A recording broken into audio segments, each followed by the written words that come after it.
Heavens, said Sir Alaric, keeper of the records, blinking behind his triangular spectacles. He's taken off 45, and there were 3 more down in the town, said the king, and you must add on 87 more that blew off my head as we galloped up the hill, said Bartholomew, trying to be helpful. 135 hats! Most unusual, said Sir Alaric, writing it down on a long scroll. Come, come, said the king impatiently. Sir Alaric, what do you make of all this nonsense? Very serious nonsense, your majesty, answered Sir Alaric. I advise you to call in an expert on hats. Excellent, agreed the king. Ho, guard, fetch in Sir Snips, maker of hats for all the fine lords. Into the throne room marched the smallest man, wearing the tallest hat that Bartholomew had ever seen. It was Sir Snips. Instead of a sword, he wore at his side a large pair of scissors. Take a look at this boy's hat, commanded the king. Sir Snips looked at Bartholomew Cubbins' hat and sniffed in disgust. Then he turned to the king and bowed stiffly. Your majesty, I, Sir Snips, am the maker of hats for all the fine lords. I make hats of cloth, of gold, fine silks and gems and ostrich plumes. You ask me what I think of this hat? Pooh! It is the most ordinary hat I ever set eyes on. In that case, said the king, it should be very simple for you to take it off. Simple, indeed, mumbled Sir Snips haughtily, and standing on his tiptoes, he pushed his pudgy thumb at Bartholomew's hat and knocked it to the floor.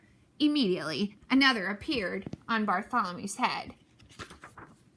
Screebies! Screamed Sir Snips, leaping in the air higher than he was tall. Then he turned and ran shrieking out of the throne room. Dear me, said the king, looking very puzzled. If Snips can't do it, this must be more than an ordinary hat. 136, wrote Sir Alaric, wrinkling his brow. Your majesty, I advise that you call in your wise men. A fine idea, said the king. Ho, guard, bring me Nad. Nad knows about everything in all my kingdom. In came an old man. He looked at the hat on Bartholomew's head, and he looked at the pile of hats on the floor. Nad, my wise man, can you take off his hat? Asked the king. Nad shook his head solemnly. Solemnly, no. Then fetch me the father of Nad, commanded the king. He knows about everything in all my kingdom and in all the world beyond. In came an even older man. But when he looked at Bartholomew's hats, the father of Nad merely locked his fingers across his beard and said nothing. Then bring me the father of Nad, ordered the king. He knows about everything in all my kingdom, in all the world beyond, and in all other worlds that may happen to be. Then came the oldest man of them all, but he just looked at Bartholomew and nibbled nervously at the end of his beard. Does this mean there is no one in my whole kingdom who can take off this boy's hat? Bellowed the king in a terrifying voice. A small voice came up through the balcony window. What's the matter, Uncle Derwin? To Bartholomew, it sounded like the voice of a boy. The king stepped out on the balcony and leaned over the marble railing. There's a boy in here, just about your age, the king said. He won't take off his hat. Bartholomew tiptoed up behind the king and looked down. There stood a boy with a big lace collar, a very proud little boy with his nose in the air. It was the Grand Duke Wilfrid, nephew of the king.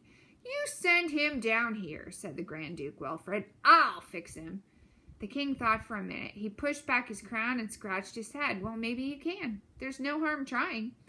Take him to the Grand Duke Wilfrid, commanded the king, and 2 of the king's own guards led Bartholomew out of the throne room. Pooh, said the Grand Duke Wilfrid, looking at Bartholomew's hat and laughing meanly. That hat won't come off. You stand over there. He pointed to a corner where the wall curved out. I need a little target practice with my bow and arrow. When Bartholomew saw that the Grand Duke Wilfrid had only a child's bow, he didn't feel frightened. He spoke up proudly. I can shoot with my father's big bow. My bow's plenty big enough for shooting hats, especially hats like yours, answered Wilfrid, and he let fly an arrow. Zip! It grazed Bartholomew's forehead and nipped off his hat. Away it blew and over the parapet. But another hat appeared on his head. Zip! Zip! Zip! The arrows flew till the Grand Duke's whole bag full of arrows was gone, and still a hat sat upon Bartholomew's head. "It's not fair," cried the Grand Duke. "It's not fair." He threw down his bow and stamped upon it. 154 hats, gulped Sir Alaric. "These hats are driving me mad," the king's voice rang out through all the palace. "Why waste time with a child's bow and arrow? Fetch me the mightiest bow and arrow in all my realm. Fetch the yeoman of the bowmen." "Yeoman of the bowmen," echoed all the lords and noblemen of the court. A gigantic man strode across the terrace.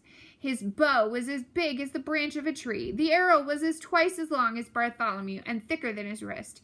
"Yeoman of the bowmen," said the king, "shoot off this boy's hat and make it stay off." Bartholomew was trembling so hard that he could scarcely stand straight. The yeoman bent back his mighty bow.